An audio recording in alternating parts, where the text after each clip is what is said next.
Welcome to the On the Road with Al and Ivy podcast with your host, Al Handa, and featuring the music of Handa-McGraw International and the solo work of Mark McGraw. In this episode, I'll discuss homeless literature by Jack London and George Orwell, and read an excerpt from my book, On the Road with Al and Ivy, the Anthology, Volume 1, 2016 to 2018. George Orwell saw Jack London as a person who understood fascism because of his atavistic Darwinian sensibilities. He also admired London because he was an unreliable socialist who didn't strictly follow the party line. They both went into slum areas and lived among the poor and homeless to write about it. This genre of literature isn't a new phenomenon, particularly the first-hand experience type. London did it after becoming a successful writer and took the precaution of creating a safe house during the early phase of his research. And one couldn't fault that, as the intent was to create a first-hand account rather than a memoir. He wanted to understand slum life in London, and what he saw deeply affected him. This was clear later in the book, when he wrote about his feelings about the economic system that made the existence of a destitute class possible in a supposedly wealthy society. His book, titled People of the Abyss, focused on people and their stories, and how poverty can shape a lifestyle that traps people. Even more importantly, he was smart enough to realize that the destitute were divided into several subcultures, not a single group. George Orwell, who was inspired by London's book, engaged in similar forays into poverty zones, and developed a similar take in his book, Down and Out in London and Paris. Like his predecessor, the descriptions were detailed, remarkably free of judgment or preaching, and more powerful because of that. The descriptions of privation in their books didn't affect me that much after I became homeless in 2016. A typical lunch before that time was often just beans, cheese, and bread.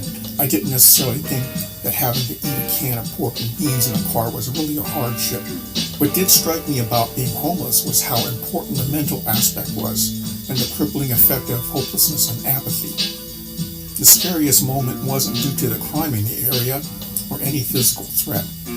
It was when it finally hit me that the situation could be my life and future. Neither London or Orwell had a similar realization, as both could leave any time. There was never a moment when they felt trapped in that life. However, both recognized that feeling hopeless was crippling, and that the transient lifestyle accentuated that emotion. In one instance, London tried to sleep outdoors, then try to find a job in the morning. Instead, he had to join the multitude who were constantly chased out of doorways and parks, and found that the police would finally let them sleep when the parks opened during the day. Exhausted, hungry, and with rain coming, he gave up and returned to the safe house. The sight of homeless people asleep on park benches during the day is generally dismissed as booze or drug-fueled stupors, and indeed, that can be the case. Just as often, though, they probably had to stay moving during the night, but for different reasons than London described. I devote a couple of chapters to having to sleep outside in my Vela serial novel, On the Road with Al and Ivy, the novel.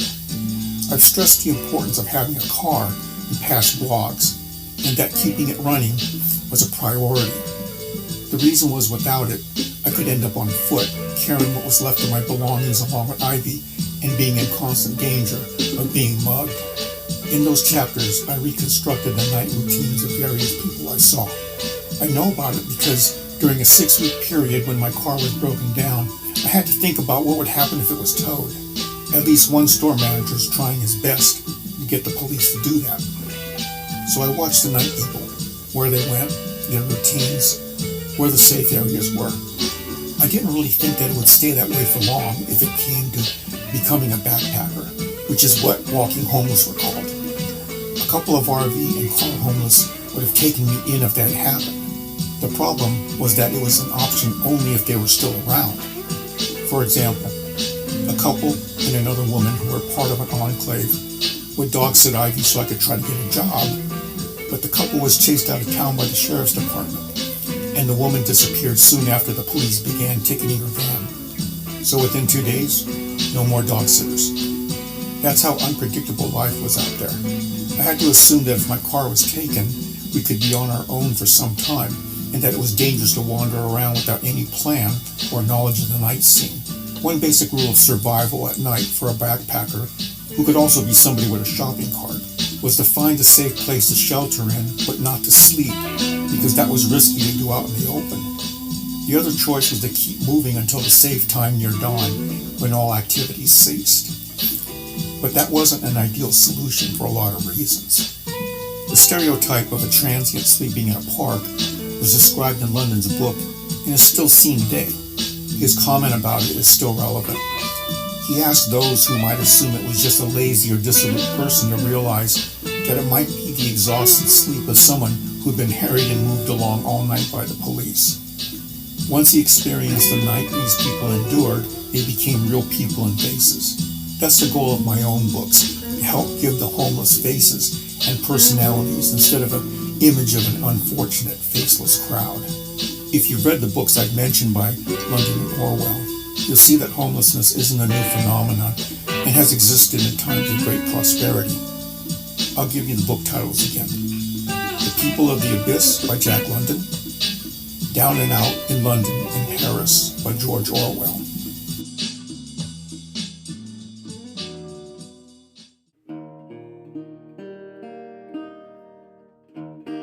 I'm going to read an excerpt from my book On the Road with Alan Ivy, the Anthology, 2016-2018. Ebook is available on Kindle Unlimited and is free for members or can be purchased on the Amazon Kindle website. Each of the chapters were titled by date and listed the topics in that original blog entry. What I'm going to read is one of the topics from Chapter 1, July 30th, 2016, titled The Kind Elderly Lady, also known as Somebody's Grandmother. I'm going to read it as written, but I'm going to add an explanation at one point to add more detail and to clarify one point in the narrative. I'll make that clear at the time. So, The Kind Elderly Lady. I was sitting in my car in a parking lot, checking mail and getting ready to take Ivy out for a walk. A homeless woman, looking like a decently dressed grandmother in her late 60s, was walking through the parking lot with a rolling suitcase. She then stopped and asked a passing woman for spare change. The woman looked sympathetic and began a long dialogue about the various public agencies that help the homeless, where there were shelters, about how to rise above the condition, which all sounded good on paper, and how she hoped that the cash would help. By the end of the talk, the lecturer was erect, and one could say that the pupil looked as limp as a 7th grader listening to a 1-hour lecture on the 3 branches of government. The sound of coins being dropped into a foam cup sounded like 2 or 3 quarters. Keep in mind, I'm not making a judgment as to the giver's motive or psychology, but there is another way of seeing the incident. I saw a sincere soul, but one who only had a rudimentary idea of who she was talking to, and a destitute woman who looked like she could be somebody's treasured grandmother. I sized the woman up as a homeless person who avoids the camps and the frequent assault of lone women, as her possessions were with her in a worn suitcase.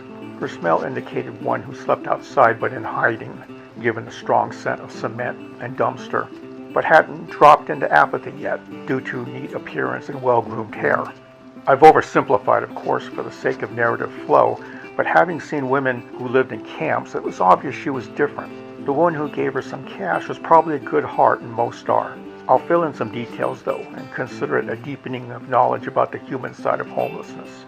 Rattling off a list of agencies and shelters generally does no good for someone who doesn't own a car.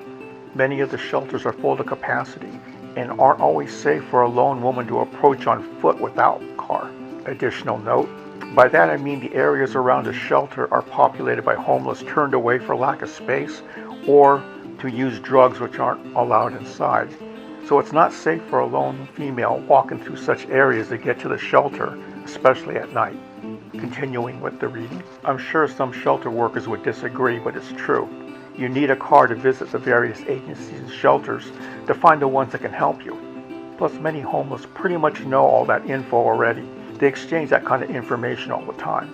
Most of these agencies will just put you on a waiting list. I know that because that was the common answer I got when inquiring. When the woman came over to me and asked for spare change, I gave her what was in my pocket. She needed cash, and I assumed she would ask for advice as needed. I got a smile and thanks, and it did break my heart to see such a gentle soul asking for change in a Silicon Valley parking lot full of prosperous people. I still think of her once in a while and hope there's some love in her life. We homeless always pray for each other. You've been listening to On the Road with Alan Ivy. The music of Handa-McGraw International and Mark McGraw can be heard on Spotify, Apple, Amazon, YouTube, and dozens of other streaming sites. You can read my written works, On the Road Alan Ivy and Delta Snake Review on X and Blogspot, Kindle Vella, and Kindle Unlimited. Thank you for listening.